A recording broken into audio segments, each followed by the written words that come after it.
উপস্থিত নারায়ণগঞ্জের ঐতিহ্যবাহী এই ফকিরতলা এই কেন্দ্রীয় জামিয়া মসজিদের সম্মানিত মুসল্লিয়ানি কেরাম, মুসল্লিয়ানি আযম, মুরব্বী বাজান, যুবক ভাইয়েরা, আসুন আমরা সর্বপ্রথম আল্লাহ সুবহানাহু ওয়া তাআলার দরবারে শুকরিয়া জ্ঞাপন করি যে মহান রব্বুল আলামিন আমাকে এবং আপনাদের সবাইকে অতীব দয়া করে, মায়া করে, যাচাই বাছাই করে আরবি 12 মাসের সর্বশেষ মাস, যে মাসটি হচ্ছে আশহরুল হুরুম তথা 4টি সম্মানিত মাসসমূহের মধ্যে একটি মাস। কন্যা সুবহানাল্লাহ।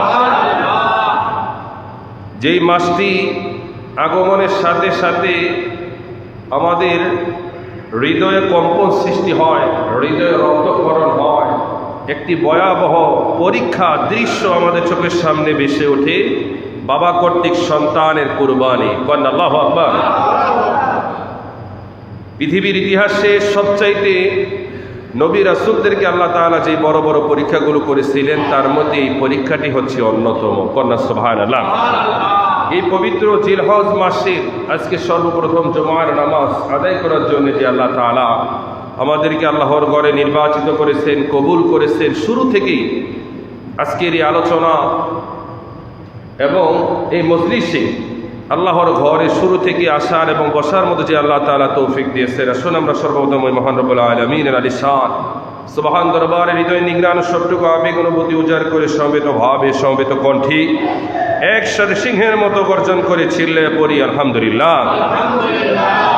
তার সাথে সাথে লক্ষ কোটি কোটি দুরুদ ও সালামের নজরানা ওই নবীর নুরানি কদমি, যেই নবীজি জিলহজের টানা 1 তারিখ থেকে 9 তারিখ পর্যন্ত 9 দিন রোজা পালন করতেন। কন্যা সুবহানাল্লাহ।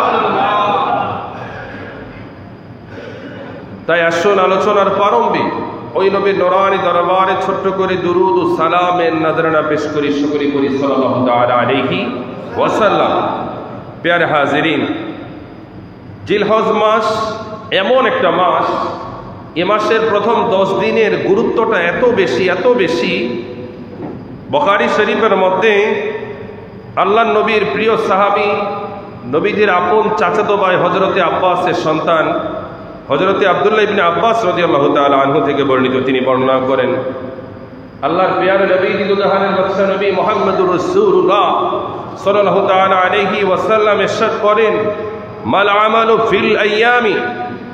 ফি আইয়ামি আফদালা মিন হাদিহি।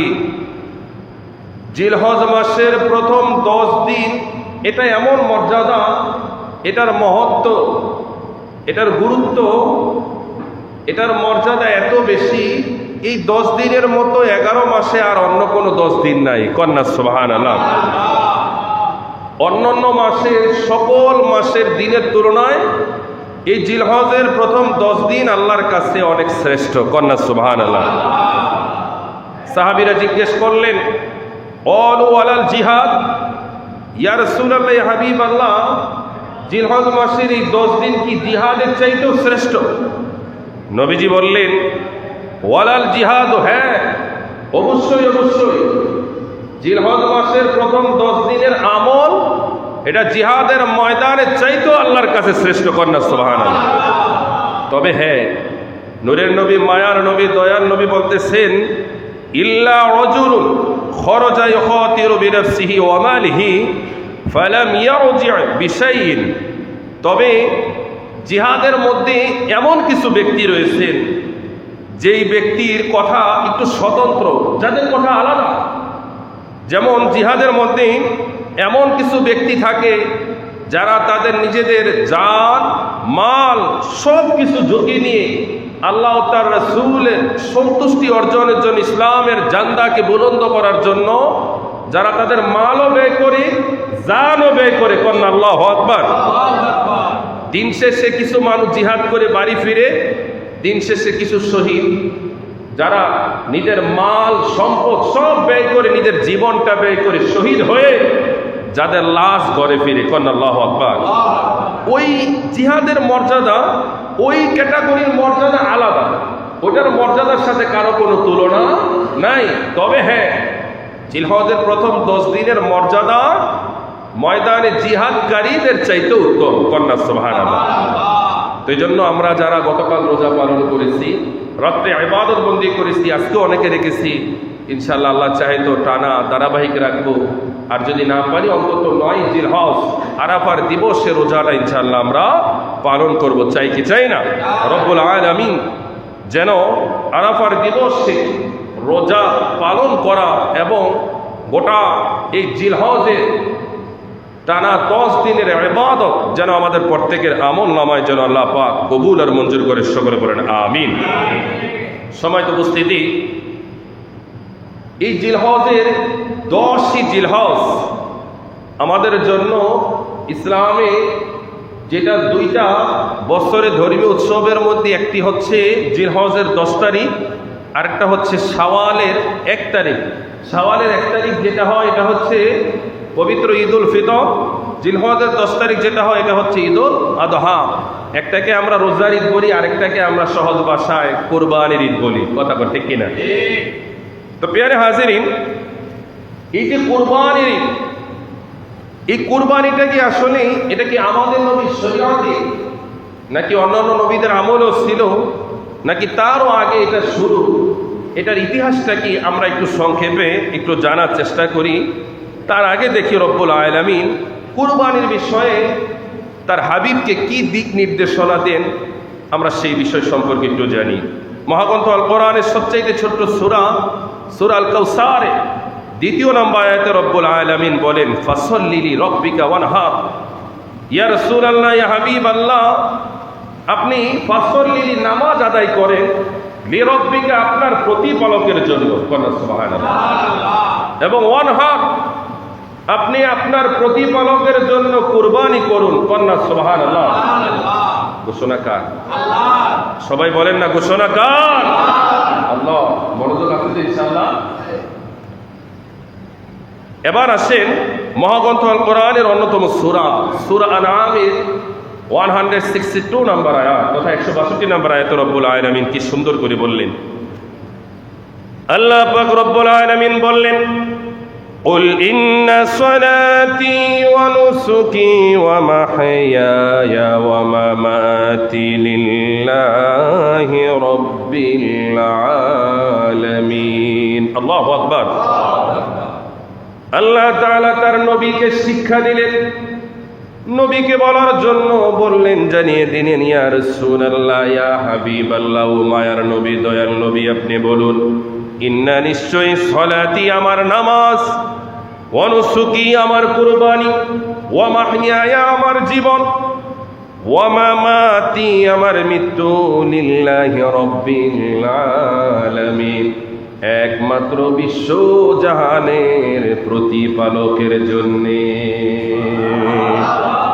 সূরা আনআমের 162 নম্বর আয়াতে আল্লাহ তাআলা তার বন্ধুকে কুরবানির বিষয়ে জানিয়ে দিলেন, কুরবানি করার জন্য নির্দেশ দিলেন, কন্যা সুবহানাল্লাহ। এবার আসেন কুরবানির বিধানটা কি শুধু আমাদের নবীর শরীয়তে না, অন্যান্য নবীদের আমলে, অন্যান্য যুগে ছিল। সেই বিষয় সম্পর্কে যদি বলতে হয় তাহলে মহাগ্রন্থ আল কোরআনের অন্যতম সূরা, সূরা হজের 34 নম্বর আয়াতের মধ্যে রব্বুল আলামিন আমাদেরকে সেই মেসেজটা দিয়ে দিলেন। রব্বুল আলামিন বললেন, ওয়ালিকুল্লি উম্মাতিন জাআলনা মাসাকান লিয়াযকুরু ইসমাল্লাহি আলা মা রাযাকাহুম মিন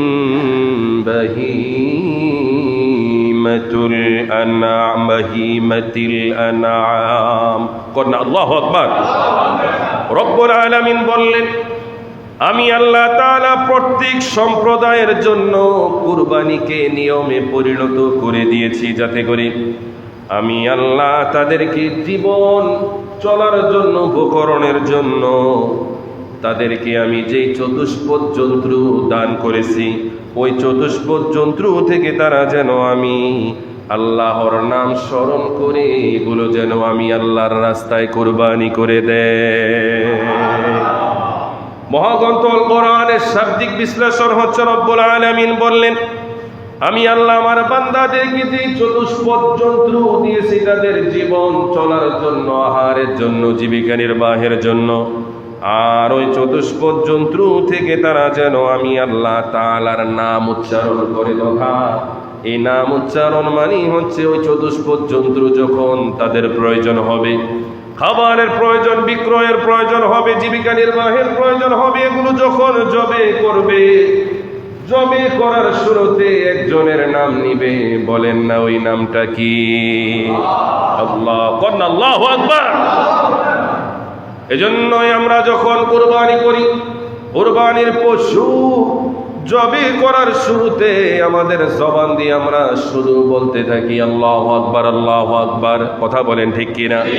আমার মসজিদের পাশে নারায়ণগঞ্জের ঐতিহ্যবাহী অনেকগুলো গোস্তের দোকান রয়েছেন, যাদের সম্মান এত বেশি। আল্লাহর পয়গম্বর মুসা কালিমুল্লাহ আল্লাহকে জিজ্ঞেস করেছিলেন, আল্লাহ, আমি মুসা কালিমুল্লাহর সাথে জান্নাতে কোন উম্মত থাকবে? মনে হয় ওই উম্মত থাকবে যে উম্মত আমি মুসা কালিমুল্লাহর উম্মতের মধ্যে সবচাইতে সম্মানিত। আমি ওই উম্মতকে একবার দেখতে চাই। আল্লাহ তাআলা মুসা কালিমুল্লাহকে বাজারে যাওয়ার জন্য নির্দেশ দিলেন। দীর্ঘ সময় অপেক্ষা করার পরে মুসা নবী এমন কোন উম্মত তালাশ করে পায় না। দিন শেষে মুসা কালিমুল্লাহ অধৈর্য হয়ে আল্লাহর দরবারে অভিযোগ করলেন, আল্লাহ, সারাদিন হয়ে গেল অতিবাহিত করলাম, তারপরও তো এমন কোন উম্মতের কর্মকাণ্ড আমার চোখে পড়ে নাই যে উম্মত তার কর্ম দ্বারা, এমন ইবাদত দ্বারা আমি মুসা কালিমুল্লাহর সাথে জান্নাতে থাকবে। আল্লাহ তাআলা মুসা কালিমুল্লাহকে বললেন, মুসা কালিমুল্লাহ তুমি অপেক্ষা করো, ধৈর্য ধারণ করো। কিছুক্ষণ পর মুসা কালিমুল্লাহ দেখলেন বাজারের সবশেষে একজন দোকানদার কসাই, সে সব কিছু গুছিয়ে এই গোস্ত থেকে সারাদিন সব চাইতে ভালো গোস্ত, নরম গোস্তটা তিনি আলাদা করে গুছিয়ে রাখলেন এবং বাড়িতে যাওয়ার পথে সেই নরম গোস্ত, ভালো গোস্তটা তিনি তার সাথে বহন করে তার বাড়িতে চলে গেলেন। মুসা কালিমুল্লাহকে আমার আল্লাহ নির্দেশ দিয়ে দিলেন, হে মুসা, তুমি এই যে কসাই, এই কসাইয়ের সবর সঙ্গী হও, তাহলে তুমি আমি আল্লাহর উত্তর পেয়ে যাবে। এটা লম্বা আলোচনা। একজন কসাই তার ইবাদতের কারণে, মা বাবার খেদমতের কারণে মুসা কালিমুল্লাহর সাথে জান্নাতে থাকবে। তাহলে বলেন না এই কসাইয়ের দাম কম না বেশি? কসাই কি কসাইয়ের কারণে থাকবে না তার কর্মের কারণে থাকবে? কর্মের কারণে থাকবে। এই জন্য কোনো ব্যবসায়ীকে আমরা ছোট করে দেখব না। নুরুল ইসলাম ফারুকী রহমতুল্লাহ আলাইহি, যিনি 2014 সালে নিজ বাসায় সন্ত্রাসী দ্বারা, দুশ্মনের রাসূল দ্বারা যিনি নিহত হয়েছিলেন, যিনি মিডিয়াতে ওয়াজ মাহফিল সেমিনারে তিনি সব সময় বলতেন, পৃথিবীর সব চাইতে বড় শিক্ষিত মানুষ, সম্মানী মানুষ যদি আমার নবীর দুশ্মন হয়, ওই গোস্তাকে রাসূলকে আমি আমার পায়ের জোতাও মনে করি না। কথা বলেন ঠিক কিনা? আর পৃথিবীর সব চাইতে নিকৃষ্ট চামার, যিনি কর্মের কারণে যদিও তার চামার হতে পারে, বাজারের মুচি হতে পারে, তার ভিতরে যদি নবীর মহাব্বত ইশকে রাসূল থাকে, ওই মুসির জুতা আমি ফারুকীর মাথার তাজ। কন্যা ইয়া রাসূলুল্লাহ। কথা সত্য না মিথ্যা? সত্য, চিরন্তন সত্য। এজন্যই রব্বুল আলামিন বললেন, আমি আল্লাহ তাআলা কুরবানিকে শুধু আমার নবীর জন্য নয়, তারও আগে আমি আল্লাহ তাআলা যুগে যুগে আমার বান্দাদের জন্য, নবী রাসূলদের জন্য কুরবানি আলাদা আলাদা করে বিভিন্ন সিস্টেমে নিয়ম করে দিয়েছি। সিস্টেমটা কি আমরা একটু আদিকাল থেকে জানি। রব্বুল আলামিন সূরা মায়েদার 27 নম্বর আয়াতের মধ্যে কুরবানির ইতিহাস সম্পর্কে, শুরু সম্পর্কে, আল্লাহ তাআলা কিভাবে কুরবানি শুরু করলেন সেই বিষয় নিয়ে আলোচনা করলেন। রব্বুল আলামিন বললেন, ইয়া রাসূলুল্লাহ, ইয়া হাবিবাল্লাহ, আপনি ইতিহাস শুনুন। আল্লাহ তাআলা বললেন, ওয়াতুলু আলাইহিম নাবা ইবনাই আদম বিল হাক্কি ইয ক্বাররাবা কুরবানা ফাতুকবিলা من أحدهما ولم يتقبل من الآخر। قلنا الله أكبر। রব্বুল আলামিন জানিয়ে দেন, আপনি তাদেরকে তথা আপনার উম্মতদেরকে হযরতে আদম আলাইহিস সালাতু ওয়াস সালামের দুই পুত্রর কাহিনী, তাদের অবস্থান সম্পর্কে তাদেরকে পাঠ করে শোনান। যখন তারা উভয়ে আমি আল্লাহর রাস্তায় কুরবানি করেছিল, তখন তাদের একজনের কুরবানি আমি আল্লাহ তাআলা কবুল করেছিলাম, আর একজনের কুরবানি আমি আল্লাহ কবুল করি নাই। আল্লাহু আকবার। এটার ইতিহাস একটু সংক্ষেপে বলা লাগে। আল্লাহ তাআলার একটা হুকুম ভুলে যাওয়ার কারণে আদম আলাইহিস সালাতু ওয়াস সালামের বাড়ি ছিল কোথায়? জান্নাতে। জান্নাত থেকে আমার আল্লাহ তাআলা আদম এবং মা হাওয়া আলাইহিস সালাতু ওয়াস সালামকে আমার আল্লাহ দুনিয়াতে পাঠালেন। দুনিয়াতে পাঠানোর পরে দীর্ঘ সময় কান্নাকাটির পরে যখন তাদের সাক্ষাৎ হলো, তাদের সন্তান হলো, সর্বপ্রথম তাদের সন্তান হলো, ওই সন্তানের নাম হচ্ছে কাবিল, তথা একটা ছেলে একটা মেয়ে। আদম আলাইহিস সালাতু ওয়াস সালামকে আমার আল্লাহ তাআলা প্রত্যেক সেক্টরে পদক্ষেপে জোড়ায় জোড়ায় সন্তান দিয়েছেন। সিঙ্গেল না, জোড়া জোড়ায় জোড়ায় কিভাবে দিয়েছেন? আল্লাহ একটা ছেলে দিয়েছেন, আবার ওই ছেলের সাথে আমার আল্লাহ একটা মেয়ে দিয়েছেন। আবার পরবর্তী সন্তান যখন আমার আল্লাহ দিয়েছেন মা হাওয়ার ঘরে, আবারও একটা ছেলে আবারও একটা মেয়ে, ভাবে একটার পর একটা আমার আল্লাহ জোড়ায় জোড়ায় সন্তান দিয়েছেন। কেন আমার আল্লাহ এই সিস্টেম করলেন? কেননা যেই সময় বাবা আদম এই জমিনে এসেছিলেন, মা হাওয়া মা বাবা ছাড়ার কোনো মানুষ এই মানবীয় ইতিহাসে তথা পৃথিবীর জমিনে ছিল না। কন্যা আল্লাহু আকবার। আমার আল্লাহ তার ইবাদত বন্দেগী করার জন্য, জিকির করার জন্য আমার আল্লাহ মানব সভ্যতাকে প্রসারিত করার জন্য আল্লাহ এই সিস্টেম চালু করে দিলেন। এবার প্রশ্ন আসতে পারে, আমাদের নবীর শরীয়তে এক মায়ের গর্ভ থেকে 10-20 জন 30 জন হলেও তো তারা ভাই বোন, ভাই বোনের মধ্যে তো শরীয়তে কোনো বিবাহ জায়েজ নাই। কথা কি বুঝতেছে? ভাই বোনের মধ্যে শরীয়তে বিবাহ জায়েজ নেই। তাহলে আদম নবীর ক্ষেত্রে কেমন হলো? আল্লাহ তাআলা আদম নবীর শরীয়ত একটু ব্যতিক্রম করে দিলেন। আদম আলাইহিস সালাতু ওয়াস সালামের শরীয়ত ছিল প্রথম ঘরে যারা আগমন করবে তথা একসাথে যেই দুইজন সন্তান আসবে তারা হচ্ছে উভয় ভাই বোন, এই দুইজন বিবাহ হবে না।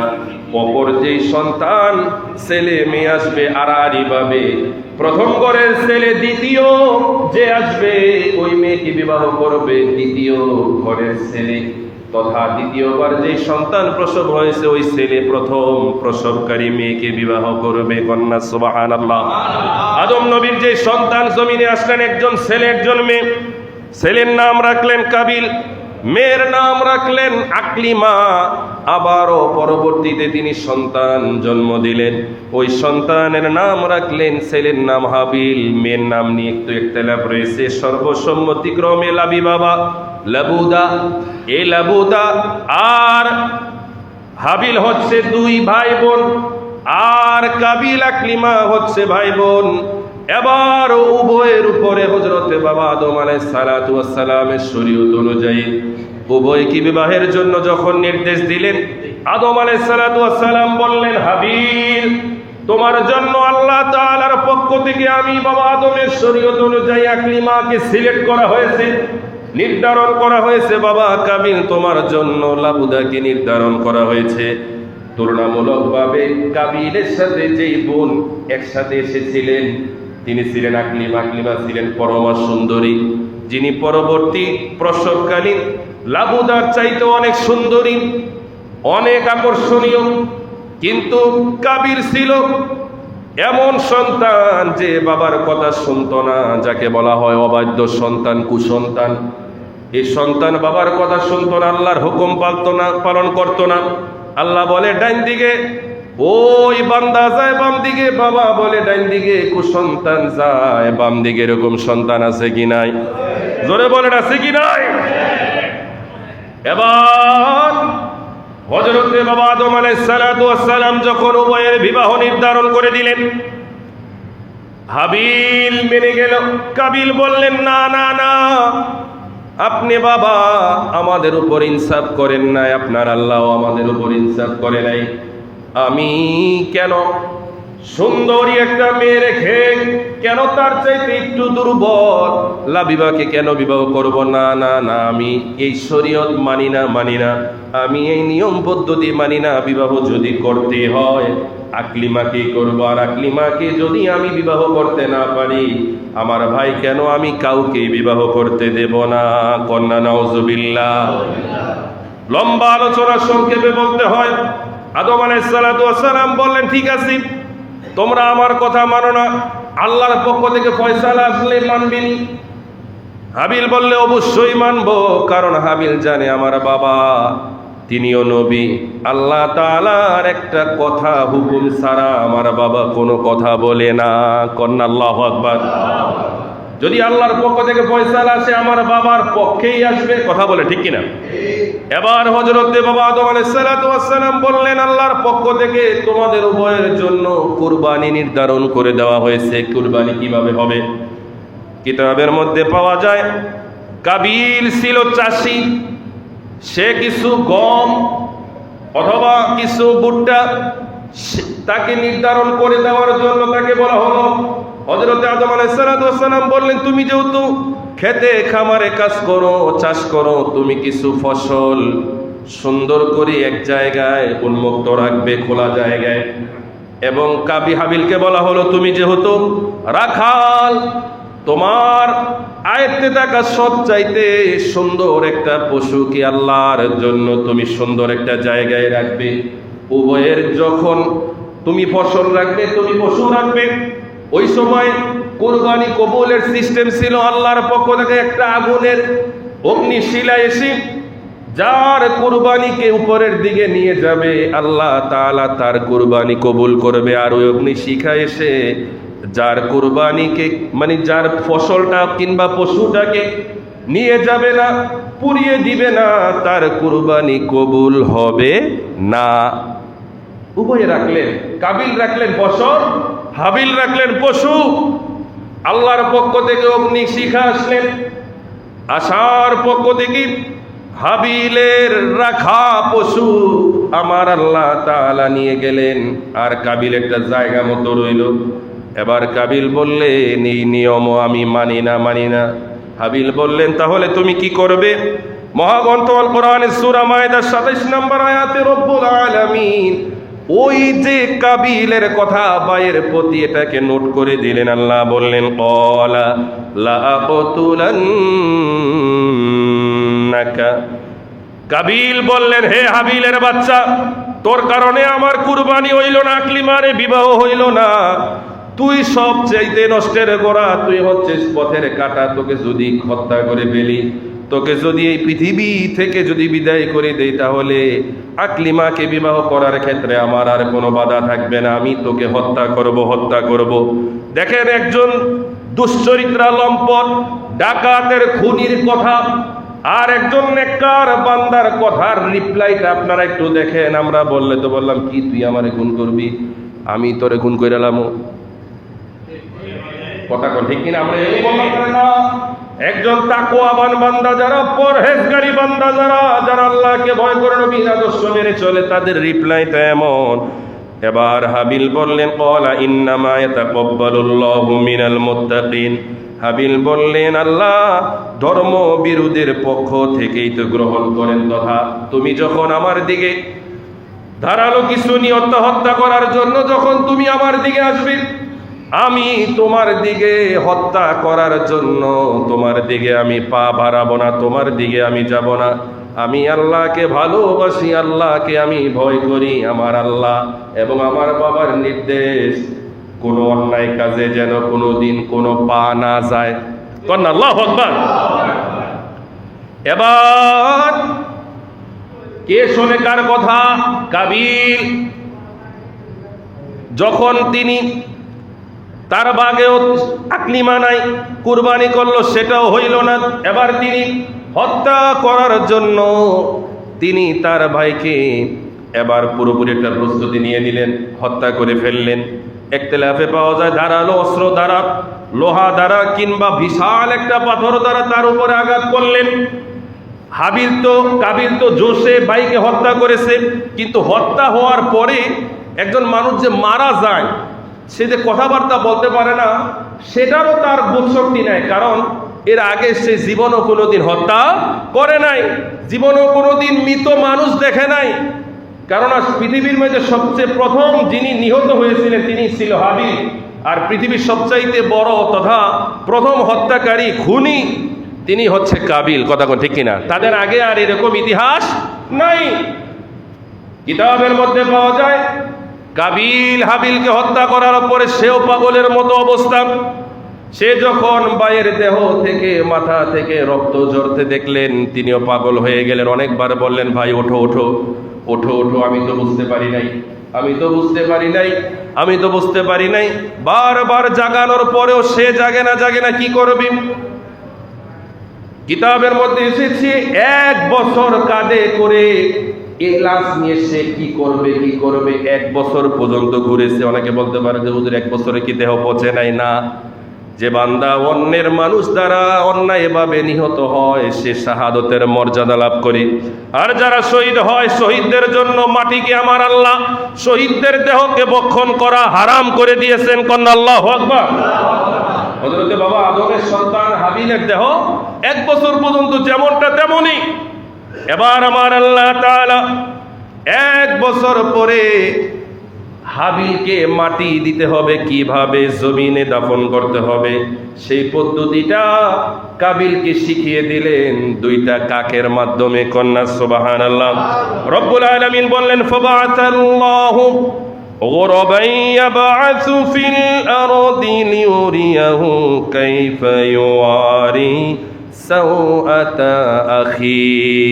কন্যা সুবহানাল্লাহ। অতঃপর আল্লাহ তাআলা 2টা কাক জমিনে পাঠালেন। একটা কাক আরেকটা কাককে হত্যা করলো, এবং হত্যা করে ওই কাকটা যাকে হত্যা করলো তাকে জমিনের মধ্যে দাফন করার জন্য নিজের মুখ এবং পা দ্বারা জমিনকে তিনি খনন করতে লাগলেন। কিছু গর্ত হলো, করার পরে তিনি আস্তে আস্তে নিজের ঠোঁট দ্বারা পা দ্বারা ওই কাকটাকে ওই গর্তের মধ্যে ফেলে তার উপরে মাটি চাপা দিয়ে এই গোটা ঘটনাটাই আল্লাহ তাআলা ঘটালেন কাবিলকে কিভাবে জমিনে হাবিলকে মাটি দিতে হবে সেই শিক্ষা দেওয়ার জন্য। কন্যা সুবহানাল্লাহ। এবার যেই দৃশ্য তিনি দেখলেন তিনি বাস্তবায়ন করলেন। মাটি চাপা দেওয়া হলো হাবিলকে, মাটি চাপা দিয়ে সেও পাগলের মতো অবস্থা, সে তার জায়গা মতো ফিরে গেলেন। এবার হযরতে বাবা আদম আলাইহিস সালাতু ওয়াস সালাম তিনি খানায়ে কাবা নির্মাণের কাজে তিনি মক্কায় ছিলেন। তিনি যখন তার বাসস্থানে গেলেন তার মন যেন কেমন লাগলো, যখন হযরতে হাবিলকে যখন কাবিল যখন পাথর নিক্ষেপ করলেন, তার দেহ থেকে যখন রক্ত বের হয়েছিল ওই সময় গোটা পৃথিবীটা কেমন জানি রক্তাক্ত হয়ে গিয়েছিল। হযরতে বাবা আদম নিজেই তিনি বুঝতে পেরেছিলেন নিশ্চয়ই এই জমিনের মধ্যে এমন কিছু ঘটেছে যেই কারণে স্বাভাবিক পৃথিবীটা একটু অস্বাভাবিক মনে হচ্ছে। তিনি মক্কা থেকে ফিরে আসার পরে তার সন্তানকে তালাশ করতে লাগলেন। ওই সময় তার আরো 120 জন সন্তান ছিল। সব সন্তানের কাছে হাবিলের খোঁজ খবর নেওয়ার জন্য তিনি বারবার তালাশ করতে লাগলেন। কোথাও কোনো সন্তান ভাইয়ের খোঁজ খবর দিতে পারে না, হাবিলের খোঁজ দিতে পারে না। ইন দি মিন টাইমে আল্লাহ তাআলা হযরত জিবরাইল আমিন আলাইহিস সালাতু ওয়াস সালামকে পাঠিয়ে দিলেন। জিবরাইল এসে বললেন, হে আল্লাহর পয়গম্বর আদম সফিউল্লাহ, আল্লাহ তাআলা আমি জিবরাইলকে পাঠিয়েছে আপনার সন্তানের খোঁজ দেওয়ার জন্য। আদম নবী বললেন, জিবরাইল বলো, দেরি করো না। আদম আলাইহিস সালাতু ওয়াস সালাম কে জিবরাইল বললেন, হে আল্লাহর পয়গম্বর আদম, আপনার বড় সন্তান কাবিল দুনিয়ার সুন্দরী মেয়েকে পাওয়ার জন্য আল্লাহর অবাধ্য হয়ে আপনার অবাধ্য হয়ে সে আপনার সন্তান হাবিলকে হত্যা করে অমুক জায়গায় অমুক মাটিতে দাফন করে দিয়েছে। আদম আলাইহিস সালাতু ওয়াস সালাম বললেন, ওই মাটি ধ্বংস হয়ে যাক, যেই মাটি আমার সন্তানকে নিজের কাছে রেখেছে। সাথে সাথে আল্লাহর পক্ষ থেকে মাটিকে নির্দেশ দেওয়া হলো, মাটি হযরতে বাবা আদম আলাইহিস সালাতু ওয়াস সালামের সন্তান হাবিলের যে রক্তটা জমিনে পড়েছিল ওই রক্তটা তিনি ঝেড়ে ফেলে দিলেন। কন্যা সুবহানাল্লাহ। যাই হোক, হযরত জিবরাইল আমিন আলাইহিস সালাতু ওয়াস সালাম সেই কবর তাকে দেখিয়ে দিলেন। তিনি কবর থেকে তার ছেলের রক্তাক্ত দেহটা যখন তিনি দেখলেন, এখনো তিনি দেখতেছে তার ছেলের দেহ থেকে এখনো রক্ত ঝরতেছে, মনে হয় যেন এই মাত্র মেরেছে। আল্লাহু আকবার। এটা যদি একজন শহীদের মর্যাদা হয়, তাহলে নবীদের মর্যাদা কম না বেশি? ধরে বলেন, কম না বেশি? তখন হযরত বাবা আদম আলাইহিস সালাতু ওয়াস সালাম 40 দিন নিজের সন্তানকে কাঁধে নিয়ে নিয়ে গোটা পৃথিবী তিনি অনেক জায়গায় ভ্রমণ করেছেন। যেই জায়গায় তার সন্তানেরা বিভিন্ন জায়গায় ছড়িয়ে ছিটিয়ে ছিল, সবার কাছেই তিনি প্রচার করেছেন, এই দেখো, এই হাবিল হচ্ছে পৃথিবীর জমিনের সবচেয়ে প্রথম নিহত ব্যক্তি, এবং তাকে যে হত্যা করেছে সে হচ্ছে পৃথিবীর সবচেয়ে প্রথম হত্যাকারী ব্যক্তি কাবিল। তোমরা হাবিলের জন্য দোয়া করো, কাবিলের প্রতি লানত দাও। এদিকে কাবিল যখন হত্যা করেছিল তার ভাইকে, আল্লাহর পক্ষ থেকে ফেরেশতাদেরকে নির্দেশ দেওয়া হলো এবং জমিনকে বলা হলো, হে জমিন, সর্বপ্রথম হত্যাকারী কাবিলকে তুমি তোমার ভিতরে গ্রাস করে ফেলো। এবার কাবিল হাবিলকে হত্যা করার পরে কাবিল দেখতেছে তার দেহের অনেকাংশ আস্তে আস্তে পা মাজা পর্যন্ত, কোমর পর্যন্ত জমিনের ভিতরে ডেবে যাচ্ছে। কাবিল চিৎকার দিয়ে বলেন, আল্লাহ, ও আল্লাহ, আমার অপরাধ কি? আমাকে কেন মাটির নিচে এভাবে নিয়ে যাওয়া হচ্ছে? আল্লাহর পক্ষ থেকে আওয়াজ আসলো, তোর অপরাধ তুই অনবোধস নাই, তুই মানব হত্যার মতো সবচাইতে নিকৃষ্ট সর্বপ্রথম পাপী তুই, তোর এই জমিনের উপরে থাকার কোনো অধিকার নাই। সে আল্লাহর সাথে তর্ক করতে লাগলেন, আল্লাহ, এর আগেও তো ইবলিস এই আকাম করেছে, এই শয়তানি করেছে, আপনার অবাধ্য হয়েছে, কই জমিন তো তাকে গ্রাস করে নাই, আমার বাবাও আপনার অবাধ্য হয়েছে। এবার বলেন, খবরদার, আমার আদমের বিষয়ে তুই বেয়াদবি করবি না। আমার আদম, আমি আল্লাহর হুকুম ভুলে গেছে, আমি আল্লাহ সে শাস্তি দিয়ে দিয়েছি, কিন্তু আমার আদম নিজের প্রতি জুলুম করেছে, অন্যের প্রতি নয়। তুই নিজের উপরও করেছস, তোর ভাইকেও তুই হত্যা করেছস, 2 জনকে তুই জুলুম করেছস, এজন্য তোর কোনো ক্ষমা নাই। তখন মাটি আবারও তাকে নিচের দিকে নিয়ে যায়। তখন আদম এই কাবিল চিৎকার দিয়ে বলেছিল, আল্লাহ, আল্লাহ, আমার ভুল হয়ে গেছে, আমাকে ক্ষমা করে দাও। এবার মাটিকে নির্দেশ দেওয়া হলো, হে মাটি, তুই তাকে মুক্ত করে দে। মাটি উপরের দিকে তাকে তুলে দিলেন। আল্লাহর পক্ষ থেকে মালাকুল মউত এসে তার জান কবজ করলেন। তো এবার প্রশ্ন আসতে পারে, আল্লাহ মুক্ত করলেন, আবার জান কবজ করলেন, কিয়ামত পর্যন্ত এভাবে কাবিলকে শাস্তি দেওয়া হবে, আবার বাঁচিয়ে দেওয়া হবে, আবার তাকে মৃত্যু দেয়। এই হচ্ছে কুরবানির ইতিহাস শুরু। কথা বলে ঠিক কিনা? তো যাই হোক, আল্লাহ তাআলা আসলে কুরবানি মানে শুধু পশু কুরবানি নয়, আমাদের মানবের প্রত্যেকের ভিতরেই একটা আলাদা পশু বাস করে। কথা কয় না কার? প্রত্যেকের ভিতরে কি বাস করে? পশু বাস করে। ওই পশু ওই জবে করার সাথে সাথে নিজের ভিতরের পশুত্বকে কুরবানি করা, এটাই হচ্ছে প্রকৃত কুরবানি। আমরা পারবো তো ইনশাআল্লাহ? কথা কয় না? পারবো তো? পশুর সাথে সাথে নিজের ভিতরে থাকা পশুত্বকে কুরবানি করতে চাই কি চাই না? রব্বুল আলামিন যেন কবুল করে, সকলে বলেন আমিন। প্যারে হাজিরিন, কুরবানি অনেকগুলো প্রশ্ন, এত সংক্ষেপে বলার পর সময় চলে যাচ্ছে। অনেকে বলতে পারে যে হুজুর, কত টাকা হলে কুরবানি দিতে হয়? দেখেন, কুরবানিটা একটু হিসাবটা আলাদা, যাকাতের হিসাব আলাদা। কুরবানিটা হচ্ছে ফিতরার মতন। কিসের মতন? ফিতরার মতন। যাকাত যেমন নেশাব পরিমাণ সম্পদ 1 বছর থাকলে যাকাত দিতে হয়, কিন্তু ফিতরার ক্ষেত্রে এরকম নয়। আপনি ঈদগাহে যাওয়ার পূর্বেও যদি আপনার কাছে সম্পদ থাকে, ওই সম্পদ দিয়ে আপনার উপরে ফিতরা ওয়াজিব। ঠিক তদ্রুপ জিলহজের 10, 11, 12 এই 3 দিন কুরবানি দেওয়া ইসলামী শরীয়তে বৈধ। তার বেশিও নয়, আগেও নয়। এই 3 দিনের মধ্যে আপনার কাছে যদি 7.5 ভরি স্বর্ণের যে অর্থটা, এই অর্থটা কেমন, অথবা 52 তোলা রৌপ্য, এটা কেমন, আপনি আপনার সংসার, পরিবার, পরিজন সবকিছু চালানোর পরে যেই সম্পদরা অতিরিক্ত গচ্ছিত থাকে না এরকম, ওই গচ্ছিত সম্পদের উপরে এখন আমরা অনেকে যদি এটাকে স্বর্ণের সাথে নিয়ে যাই, তাহলে অনেকে 2-5 লাখ টাকার মালিক হওয়ার পরও কুরবানি আপনার উপরে ওয়াজিব হবে না। তাহলে এটাকে কি করতে হবে? রৌপ্যের মধ্যে নিয়ে আসতে হবে। কিসের মধ্যে? রৌপ্যের মধ্যে নিয়ে আসতে হবে। বর্তমানে 50 থেকে 1 লাখ টাকা কারো কাছে অতিরিক্ত থাকলেই তার উপরে কুরবানি, কথা কয় না, তার উপরে কি কুরবানি ওয়াজিব। অনেকে মনে করতে পারে যে হুজুর আমার মাইয়াটা বড়, আমার ভোলানা আছে, অমুক আছে, তমুক আছে, ভবিষ্যতের কথা চিন্তা করে আমরা অনেকে হজও করি না, ওমরাও করি না, কুরবানিও দেই না। আরে ভাই, ভবিষ্যৎ কি আপনার চাইতে আমার আল্লাহ কম বোঝে না বেশি বোঝে? আপনি কেন আল্লাহর হুকুম থেকে ভবিষ্যতের আশায় নিজেকে মাইনাস করবেন? আপনিও জানেন, আমিও জানি, 1 সেকেন্ডের নাই, কথা কয়, 1 সেকেন্ডের নাই ভরসা। তাহলে আপনি আল্লাহর জন্য যখন কুরবানি করবেন আপনার সম্পদ দিয়ে, ওই সম্পদের মধ্যে আমার আল্লাহ বরকত দিবে না ইনশাআল্লাহ? কথা কয়, দিবে না? প্যারা হাজিরিন, আমরা আশা করি যাদের নেশাব পরিমাণ সম্পদ আছে এবং নেশাব পরিমাণ সম্পদ ছাড়াও জিলহজের মধ্যে যাদের কাছে 50-1 লাখ টাকা এরকম কিছু অ্যামাউন্ট থাকবে অতিরিক্ত, এটা পুরুষও হতে পারে, নারীও হতে পারে। অনেকে মনে করে যে ওদের আমরা যারা পুরুষ আছি আমাদের উপরেই মনে ওয়াজিব, না, আমাদের মা ও বোনদের প্রতিও কি ওয়াজিব আছে। তাদের কাছে যদি স্বর্ণ থাকে, নগদ অর্থ গচ্ছিত থাকে, তাদের নামে মালিকানা দিই, এরকম হয় না? কথা কয় না, হয় না?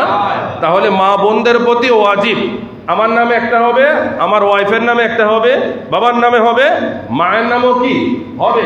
প্রত্যেকে আলাদা আলাদা কামাই করলে একজনের নামে হবে, বিষয়টা এমন নয়। যে একটা সংসারে যদি একাধিক সামর্থ্যবান থাকে, একাধিকের উপরই কুরবানি কি, কথা কয় না, কুরবানি কি ওয়াজিব। এই বিষয়টা আমরা ইনশাআল্লাহ ধারাবাহিক প্রতিদিন মাগরিবের সময় ইনশাআল্লাহ আমরা আলোকপাত করবো। আল্লাহ তাআলা কবুল করে, সকলে বলেন আমিন। সময় তো উপস্থিতি, অন্যান্য বছর কিভাবে আপনারা করেছেন আমি জানি না, বোধগম্য নেই। তবে আমার আশা এই বছর কোরবানিটা আপনাদের সাথে আমরাও ইনশাআল্লাহ শরীক থাকব, আমি থাকব, আমাদের মসজিদে মুয়াজ্জিন হুজুর থাকবে, খাদেম সাহেবরা আছে তারাও থাকবে। একটা বিষয় খেয়াল রাখেন, অন্যান্য গ্রামের সাইডে বিভিন্ন এখনো এলাকায় সামাজিক একটা সিস্টেম থাকে, যে ওই সমাজের একটা দায়বদ্ধতা থাকে, একটা রুলস থাকে।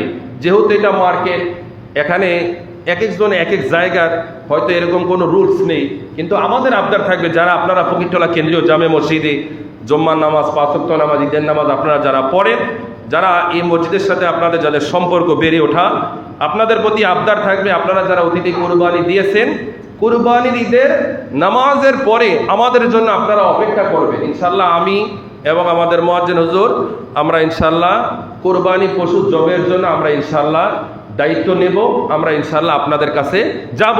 এটার জন্য আমাদেরও একটু তাড়াহুড়া দরকার আছে, মানে একটু দরকার আছে, আর আপনাদের একটু ধৈর্য ধারণের দরকার আছে। আপনারা আমাদের দিয়ে আপনাদের পশু জবে হোক, আপনারা চান কি চান না? কথা করেন, ফ্রিলি চান কি চান না? যদি চান তাহলে একটু ধৈর্য ধারণ করতে হবে।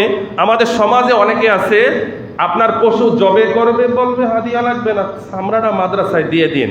জবে করার বিনিময়ে চামড়া নেওয়া, এটা ইসলামী শরীয়তে বৈধতা দেয়? কথা কয় না, বৈধতা দেয় না। আমরা অনেকে একজনকে আইনায়া পুরা গরু খালাই, বিনিময়ের হাদিয়া দেই না, 10 কেজি গোস্ত দিয়ে দিই, এটা বৈধতা নাই। কথা কয় না। আপনার কুরবানিতে যদি কেউ কাজ করে, কাজের বিনিময়ে তাকে আপনি পারিশ্রমিক দেন, কিন্তু গোস্ত দেওয়ার কোনো সুযোগ নাই, কারণ এটার হক আলাদা। এটার হক কি, কথা কি আপনারা বুঝতে পেরেছেন? অনেকগুলো মাসালা, যদি কারো কোনো বিষয় জানার থাকে আপনারা লিখিতর মাধ্যমে আমাদের ইমাম